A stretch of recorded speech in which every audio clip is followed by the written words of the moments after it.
Yeah, but I must say I was in the room when Abbott made some really tough comments to the Chinese about human rights issues. I'm not comfortable in saying that that's where Labor are on this issue. I mean, Labor has not been strong enough, I don't think, on the issue of the Uyghurs. The Labor government, of course, has said something there about Taiwan, but it's rolled over on the port of Darwin.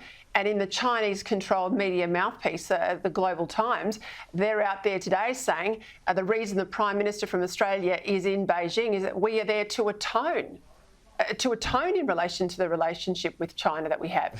And this comes on the fact that all we asked for was an independent investigation into COVID.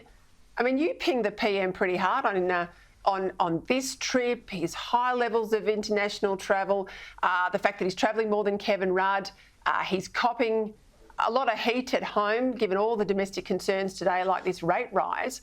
You know, the politics of this aren't good for the Prime Minister either. Well, he's come down to earth with a thud with the rate rise, hasn't he? I mean, he's being feted at the White House on the lawns with the marching Marines, and then there's the Chinese Liberation Army, the marching soldiers in the Great Hall of the People today in Beijing, all within 3 weeks. But then bang, the Reserve Bank goes, here's another rate hike, and no end in sight to that. So I think the PM understands he's got a bit of an issue in this department. He feels he had to go to APEC because Joe Biden asked him to go. The US are hosting it. The US just had him for a state dinner. But APEC's one you could easily lose otherwise, I would have thought. And, yeah, he's going to have to rethink the travel thing next year because while this is very important, I would argue to go to the US before this visit was pretty important. Going to events like NATO, Australia just doesn't need to do that, Peter. And, you know, you're sort of racking up credits, aren't you?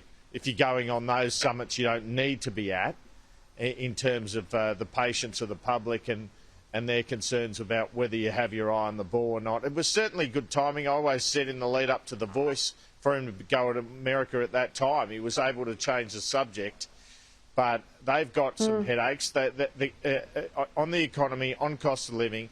Their big strategy, I think, is to say we can deliver budget surpluses, use the Morrison and Turnbull government's stage 3 tax cuts, but is it enough in terms of the cost of living pressures people are facing, and when are we going to get a handle on this inflation issue?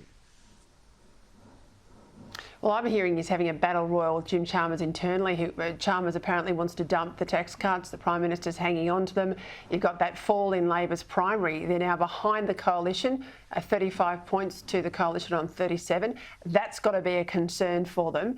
You've only got a couple of sitting weeks before the end of the year for this reset.